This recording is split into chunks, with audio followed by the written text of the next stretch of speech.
1962 का भारत चीन युद्ध। सुनने में तो ये इतिहास का महज एक पन्ना लगता है ना, लेकिन सच कहूं तो ये सिर्फ बंदूकों और तोपों की लड़ाई नहीं थी।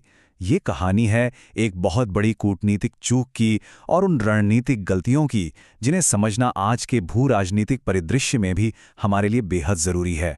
तो आइए बिना किसी देरी के इस विषय की गहराई में चलते हैं।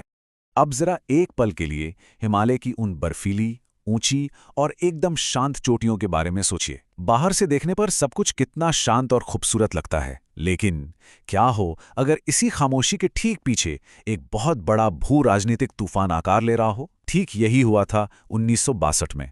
भाग 1, दोस्ती से दरार तक। चलिए इसे थोड़ा और करीब से समझते हैं। उस दौर में एक तरफ तो हिंदी चीनी भाई भाई का नारा गूंज रहा था, हर जगह बस इसी की चर्चा थी। लेकिन असल में ये एक कूटनीतिक भ्रम से ज्यादा कुछ नहीं था। हकीकत इसके बिल्कुल उलट थी। इस दोस्ती के मुखौटे के पीछे अक्साई चिन और नेफा को लेकर बहुत ही गंभीर और अनसुलझे सीमा विवाद सुलग रहे थे। जमीनी हकीकत को पूरी तरह से नजरअंदाज किया जा रहा था। अब ये नेफा क्या है? आसान शब्दों में कहें तो नेफा यानी नॉर्थ ईस्ट फ्रंटियर एजेंसी।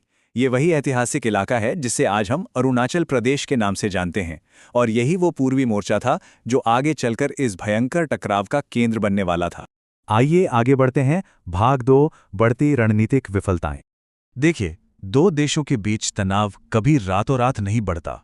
1950 के दशक को ही देख लीजिए, जब चीन ने तिब्बत पर कब्जा कर लिया। फिर 50 के ही दशक के मध्य में उन्होंने अक्साई चिन से होते हुए गुपचुप तरीके से एक सड़क भी बना ली, और 1960 के आते आते तो सीमाओं पर छोटी मोटी झड़पें आम बात हो गई थीं। ये सब एकदम साफ रणनीतिक संकेत थे, खतरे की घंटी बज रही थी। लेकिन कूटनीतिक स्तर पर इन इशारों को समझने में एक बहुत भारी भूल हो गई। भाग 3, बिना तैयारी का मोर्चा। और फिर आया 20 अक्टूबर 1962 का वो दिन।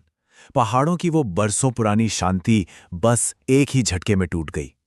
इस अचानक हुए भीषण हमले ने शांतिपूर्ण सह अस्तित्व के उस बचे खुचे भ्रम को भी हमेशा के लिए चकनाचूर कर दिया। सच कहूं तो ये कोई छोटी मोटी घुसपैठ बिल्कुल नहीं थी। ये एक ही समय पर दो अलग अलग मोर्चों से किया गया एक सुनियोजित हमला था।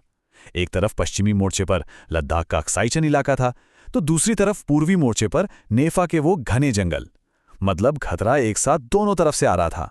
और ठीक इसी मोड़ पर हमारी रणनीतिक कमियां सबसे ज्यादा खुलकर सामने आईं। ये समझना बहुत जरूरी है कि सैन्य तैयारी नामात्र की थी। हमारे जवानों को बिना पर्याप्त साजो सामान और बिना जरूरी गर्म कपड़ों के हड्डी गला देने वाली ठंड और बेहद ऊंचाई वाले दुर्गम पहाड़ी इलाकों में भेज दिया गया। ये एक ऐसी भारी भू राजनीतिक चूक थी जिसकी बहुत ही दर्दनाक कीमत सीधे तौर पर हमारे जवानों को चुकानी पड़ी।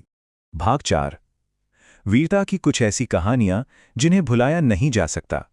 भले ही रणनीति के मोर्चे पर नाकामी मिली हो, लेकिन उस घोर अंधकार में भी अदम्य साहस की कुछ ऐसी कहानियां गढ़ी गईं जो आज भी रोंगटे खड़े कर देती हैं। मेजर शैतान सिंह को ही ले लीजिए, जिन्होंने रेजांग ला में अपनी आखिरी सांस तक दुश्मनों को रोके रखा, और जसवंत सिंह रावत, जिनकी बहादुरी के किस्से तो आज भी किंवदंती हैं। कूटनीति भले ही विफल रही हो, लेकिन इन जाबाजों का हौसला रत्ती भर भी नहीं डगमगाया। भाग 5, अचानक युद्ध विराम। ठीक 1 महीने तक वो खौफनाक और मुश्किल लड़ाई चलती रही, और फिर 21 नवंबर 1962 को अचानक एक सन्नाटा छा गया। बंदूकों की आवाजें शांत हो गईं। एक तरफा युद्ध विराम की घोषणा कर दी गई और इस भीषण संघर्ष पर अचानक से रोक लग गई। अब अगर इस युद्ध विराम के भू राजनीतिक परिणामों की बात करें तो वो काफी उलझे हुए थे। पश्चिमी मोर्चे पर चीन ने अक्साई चिन पर अपना नियंत्रण बनाए रखा, लेकिन पूर्वी क्षेत्र यानी नेफा से उन्होंने अपनी सेनाओं को पूरी तरह से वापस बुला लिया। और अब अंत में भाग 6, सबक और कुछ खुले सवाल। इस भयानक भू राजनीतिक झटके ने बहुत कुछ बदल कर रख दिया। इन कड़वे अनुभवों से बहुत सख्त सबक सीखे गए। इसके बाद हमारी सेना को बड़े पैमाने पर आधुनिक बनाया गया, रणनीतियों में पूरी तरह से बदलाव किया गया, और सीमा सुरक्षा को पहले से कहीं ज्यादा तरजीह दी जाने लगी। वक्त के साथ नीतियां बदल गईं, सेनाएं मजबूत हो गईं, लेकिन वो हिमालय वो आज भी वहीं खड़ा है। सीमाएं आज भी वहीं हैं, और अगर हम आज भी देखें तो दोनों देशों के बीच तनाव किसी न किसी रूप में नजर आ ही जाता है। तो ये सवाल आज भी वहीं का वहीं है। क्या ये हिमालय सीमा विवाद कभी पूरी तरह से खत्म होगा? 1962 की वो यादें आज भी ताज़ा हैं और ये कहानी आज भी कुछ अधूरी सी लगती है। तो 1962 का ये पूरा कूटनीतिक और रणनीतिक घटनाक्रम हमें एक बहुत ही कड़वा लेकिन अटल सच याद दिलाता है। और वो सच ये है कि शांति की कीमत हमेशा सतर्कता होती है।